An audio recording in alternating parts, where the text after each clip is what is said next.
So out on the Norfolk 360, so 360 mile or 575 kilometre route around Norfolk.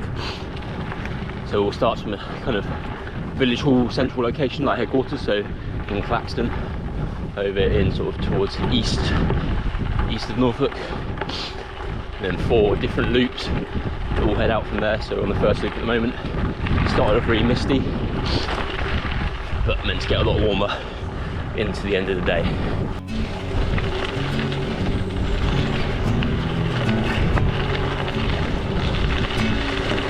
I was waiting in the undertow, set adrift and fed away like bones, unaware of where my heart would flow.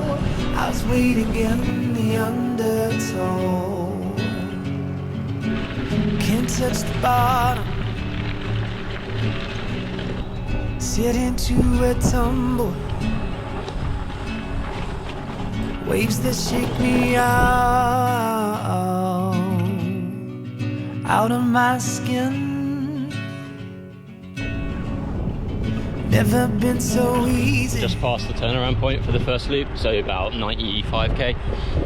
Just going through Holcombe Hall. Big rounds up in the north coast of Norfolk. So just turning around, head back towards the headquarters for the first loop. So about 173k in total on the first loop.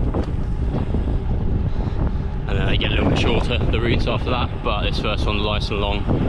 Hoping to get it done in about 6.5, 7 hours.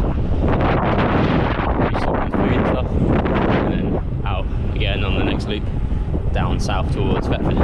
Never been so easy, losing my direction. So I've been in and out of the checkpoint back from loop 1, so out onto loop 2 now. This one's about 147 kilometres, so a little bit shorter than the first. It's currently 4:15 in the afternoon, so probably set to finish around 8-9 p.m, so finish in the dark on the second loop, and then out into the night for the third loop, and then seeing how that goes. Probably into tomorrow morning for the 4th and final loop. So after this loop's done, we'll have done about 320-ish kilometres, so around about the 200 mile mark, with about 160 miles then left to go. So yeah, out on the second loop, let's get it. Bearings have me south of home. I've been wrong before. I was waiting in the under. It's starting to feel a little bit harder now. So left knee's hurting a little bit. It's happened a few times before on longer rides, but not too bad. So it's kind of manageable. But yeah, it's starting to feel a little bit of fatigue. So after that first loop and now it's the second one, but still in the sunshine for now. Norfolk's got some really big views, very long way, well, relatively flat, so you can see a long way. So cool place to cycle around and see a lot of different stuff. Set adrift and fed away like bones, unaware of where my heart would flow. I was waiting in the undertow.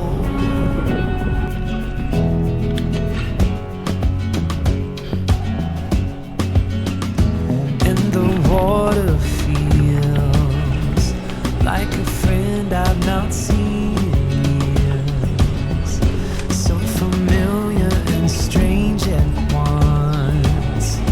Like a lover who lost her touch.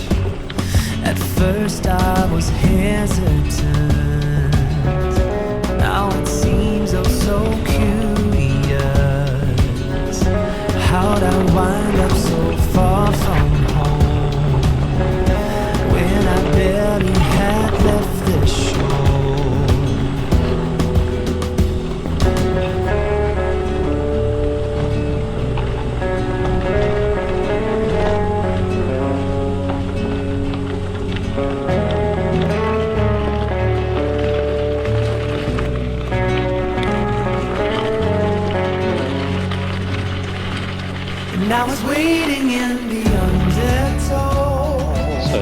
a few days on from the Norfolk 360 race. So managed in the end to do 2 loops. So where the last footage from the video would have finished was going into the night on that second loop. So the second loop ended up being significantly harder than expected. There was a lot of sand as we got towards Thetford, so some sort of hike bike sections where I had to get off the bike and push. But lots of people in a similar situation. So I think it ended up probably taking me about 8-9 hours. But yeah, left knee got worse a little bit. So given that the event was more just an experience to get back out on the bike long again after kind of doing some longer stuff last year and then towards the start of this year a little bit. But yeah, a good opportunity just to get some training in more than anything else. So yeah, didn't manage to complete the whole route, so did 200 miles, so 2 loops of the route. There were a few that finished all 4, so some real big efforts from people on the route, but plenty of people as well sort of did 1, 2, some did 3, so a real mix, which I think was good about the event. So it was a great event, great routes, very well organised, so it was a good fun one to do. Turns out pedalling on a very flat route is actually quite hard because you just got to keep pedalling. There's no freewheeling, there's no easy sections necessarily, because you just got to keep going. So interesting to get that experience with a slightly different type of route. But yeah, overall enjoyable, but not quite what I aimed for maybe. But there we go. Similar to previously in the past, like not a failure, just reassessment on during the event, slightly different focus I guess by the end of it, but all still useful training for bigger and longer stuff coming up. I think that these long multi-day events, sometimes it's hard with the pacing. Kind of you look at maybe a certain distance, to say between checkpoints, or like this one, so a loop of 1 or 4, and you kind of think about the pacing based on that, without really maybe thinking longer term of obviously the multiple routes or days even. This was realistically it was a 2-day event for most people, pretty much everybody, apart from the very, very front runners, who I think the winner came in around about or just under that 24-hour mark, so really quick. But yeah, for most people it's multi-day sort of things, which definitely comes with a change of pace. Obviously you have to go a lot slower for those multi-days than you would on the single day or single distance, I suppose, shorter distance events. So yeah, it's good learnings.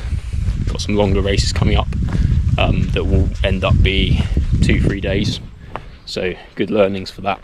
Good opportunity to practice and work on pacing, or understanding at least of pacing for longer events, and slow and steady wins that race definitely. So thanks for watching the video, and I will see you on the next one.